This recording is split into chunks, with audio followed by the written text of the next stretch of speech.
Olá, seja bem-vindo ao canal Ofício do Historiador. Sou o professor Jonas. Como sempre, abordaremos os eventos mais significativos da história. Para você, aluno do primeiro, do segundo e do terceiro ano do ensino médio, ou para você que tem curiosidade referente ao tema da Revolução Industrial, será um assunto pertinente. Não perca e venha conosco. Antes de dar continuidade, gostaria de pedir seu joinha, comente, compartilhe para fortalecer o canal a trazer mais assuntos relacionados com os períodos históricos de toda a sociedade. Todo o apanhado que chegará até o seu entendimento é uma explicação resumida. Então indico a você buscar mais e mais informações e leituras que coadunam com esse tema. Quando falamos de Revolução Industrial, vem em nosso raciocínio como a tecnologia transformou nossas vidas, seja positivamente ou negativamente. Não podemos esquecer seus efeitos. O período de 1770 a 1848 marca a transição, uma mudança súbita no padrão da evolução social e política. Feito tais considerações, convido vocês para me acompanhar nas leituras e narrativas da primeira Revolução Industrial e seu berço geográfico. O fenômeno industrial promoveu profundas alterações no globo. Esse marco épico é semelhante à narrativa da enigmática invenção da roda, ou comparativo ao pujante Homo erectus descobrindo o fogo. No entanto, a primeira Revolução Industrial é algo que causou um impacto e abriu uma janela de infinitas oportunidades, modificando os componentes de produção e as relações humanas. Ou seja, o homem criou mediadores tecnológicos que afastaram e afetaram as relações humanas tradicionais. Trata-se do triunfo para a modernidade. Thomas Carlyle categoriza esse período como a avassaladora era da mecânica, e essa ascensão teve a Inglaterra como precursora. A primeira etapa da Revolução Industrial ficou restrita ao mercado têxtil, cuja produtividade aumentou drasticamente. O pioneirismo britânico se constituiu por N fatores, e esse episódio tem como objetivo mencioná-los. A substituição do trabalho artesanal ou manufatureiro pelo maquinofatura contou com algumas etapas fundamentais para evoluir ao seu ápice. Primeiro, os ingleses já eram um país com grande acúmulo de capital. Essa característica política e econômica de acumular capital, a princípio se deu investindo na sua frota marítima e explorando as colônias fora da Europa pela ação imperialista. Segundo, os ingleses já possuíam jazidas de carvão mineral. Vale destacar o potencial energético do carvão mineral.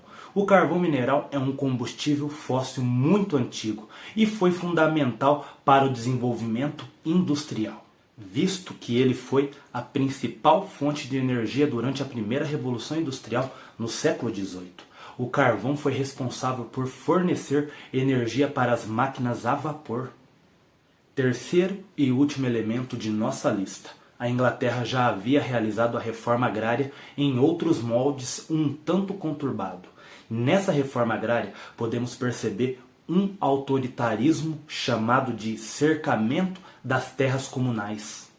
Nesse caso, os campos foram ocupados pela gentry, que é uma certa nobreza, e os pequenos camponeses foram expulsos em direção às cidades. Com esse panorama migratório, a Inglaterra se transformou em uma potência e de fato foi pioneira em substituir o processo artesanal pela maquinofatura. Isto fez com que a Inglaterra se tornasse o coração produtivo do mundo. E por que a Revolução Agrária e os cercamentos comunais corroboraram para a Revolução Industrial? Essa resposta não é tão complexa de dar. Os nobres e as classes ricas teriam grandes propriedades e poderiam produzir em larga escala e exportar o algodão, pois essa fase restringe-se, em primeiro momento, ao mercado têxtil, ou seja, produção de tecidos. Segundo, você envia mão de obra para as massas urbanas. Essa migração, conhecida como êxodo rural, intensificou uma alta concentração populacional nas grandes cidades. Esse fenômeno social gerou grandes problemas para a política pública, que não deu estrutura para essas famílias. E claro, não podemos deixar de expressar as consequências negativas dessa evolução. As fábricas tinham um ambiente insalubre, a jornada diária de trabalho chegava de 15 a 18 horas, os salários eram baixos do nível da subsistência, falta de moradia e estrutura, aumento da violência foi um índice que a revolução promoveu. A exploração do trabalho infantil foi um efeito que marchou sobre as fábricas, sem penalidades, pois não havia e nem existia Estatuto da Criança e do Adolescente e nem os direitos humanos nesse período. Homens e mulheres e crianças condicionados à rotina frenética das fábricas e na disciplina do relógio, em vez do badalar do sino ou do canto do galo.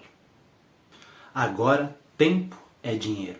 Time is money. Uma frase de Benjamin Franklin, incorporada de consumo, acumulação e lucro por parte dos capitalistas. Dentro dessa lógica, apareceram alguns sociólogos que estudaram esse fenômeno social, contribuindo com suas análises. Max Weber, Emílio Durkheim, Karl Marx, entre outros estudiosos, puderam contribuir para mostrar o peso que a Revolução Industrial também trouxe para as pessoas. Para Marx, o capitalismo seria um produto da Revolução Industrial e não sua causa.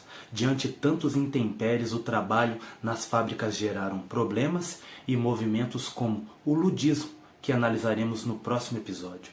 Espero vocês para juntos conhecer mais sobre eventos históricos no canal Ofício do Historiador.